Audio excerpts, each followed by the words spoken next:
assignments, doubts, exams. We have got you back. EduPlanner make every chapter easy to understand. Stay tuned, learn more, grow with us.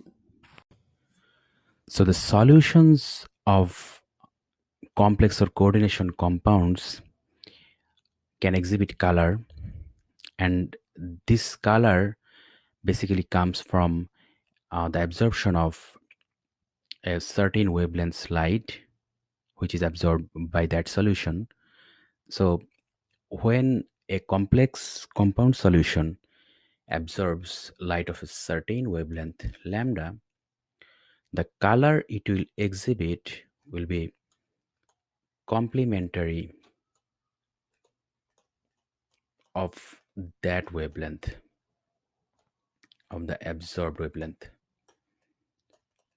So to better understand this, let's have a look at this color wheel of the visible light spectrum. So for example, if a compound solution absorbs light within this region, which is from 490 to 560 nanometer. So if a compound or complex solution absorbs light in this region, the color it will exhibit will be complementary of this, which is red. And again, if a complex or compound or a coordination compound solution absorbs light in this yellow region, or from 560 to 580 nanometer, the color it will show or color it will exhibit will be like blue or the violet. So that's how it actually works. The wavelength of the light absorbed by the complex or coordination compound solution, that solution will exhibit just the complementary color of that absorbed wavelength. So what wavelength will be absorbed by the complex solution? That actually depends on the energy gap between the d orbital splitting that actually happens in the coordination compounds. So we know that in case of octahedral complexes, the orbital splitting takes place like this. So there is a energy gap between um, these two types of d orbitals here. So, and there is a relation between this energy gap and the wavelength of the light absorbed, which is hc by lambda, where lambda is the wavelength and this is the energy. So that means that um, the higher the value of this energy gap, the shorter the absorbance will be absorbed. So the shorter the wavelength will be absorbed. So if we have a higher energy gap, we will have a shorter wavelength absorbed, and if we have a lower value of energy gap, we will have a longer wavelength absorbed. And again, um, how this energy gap will be higher or lower, that will actually depend on the ligand that are actually approaching the central metal atom in the complex. So if the ligand induces a strong field, we will have a higher energy gap, and if the ligand induces a weak field, we will have a lower energy gap. So that means that for stronger fields, or if the ligand induces a stronger field, the complex will absorb light at shorter wavelength.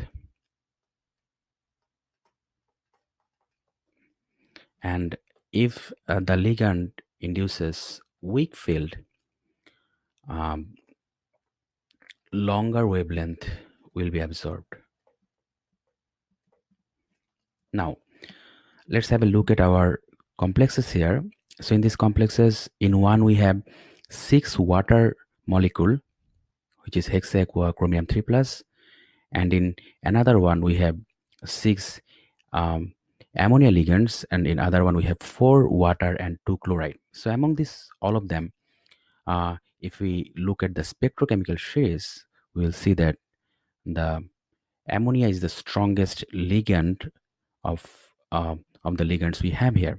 So that means that um, the our Cr NH3 6 3 plus this complex will have um, the strongest field ligand, and that means it will have the highest energy gap, and which again means it will absorb the shortest wavelength.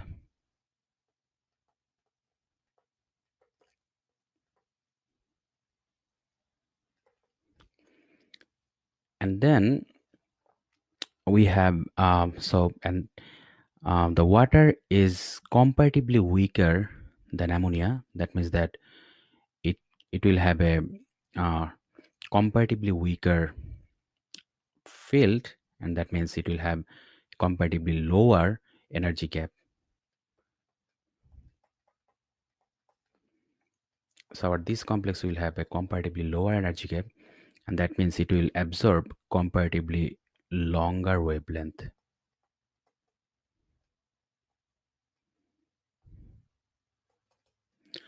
And finally, our in the third complex we have both water and chloride, but since chloride is one of the weakest ligands, our this complex will have the lowest energy gap and ultimately will uh, absorb the longest wavelength here.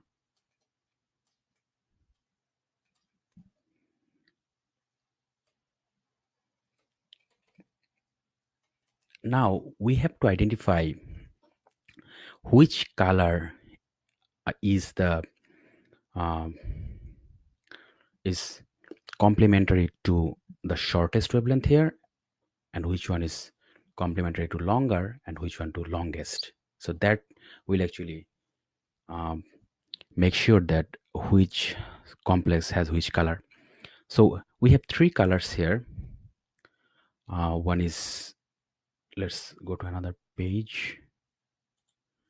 We have a green color solution. We have a purple, although it's not a purple color, but I'm just trying to separate them. And another one we have yellow. So let's have a look at the color wheel here, and we can see that the yellow region is complementary to the um, shortest wavelength, which is from 400 nanometer to 430 nanometer. So that means yellow is complementary to shortest wavelength. And then if we look again, we can see that our purple color is complementary to a wavelength of maybe 560 to 575.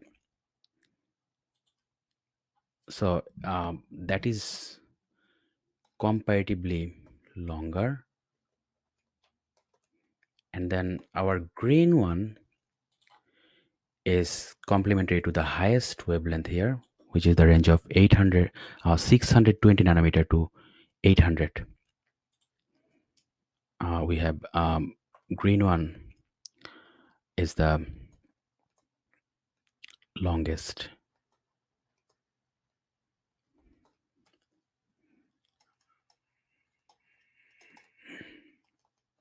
So now we can assign them to this complexes here. So since our shortest wavelength absorber is CrNH3 plus, and we have seen that the yellow color is the complementary to shortest wavelength. So our color of this complex will be yellow, and then our um, this complex will have a color of purple, since the purple has a comparatively longer wavelength as a complementary color. And finally, our this complex, it will absorb a color of green, because it will absorb the light in the longest wavelength. And from here we can see that green light is the complementary color of the longest wavelength here.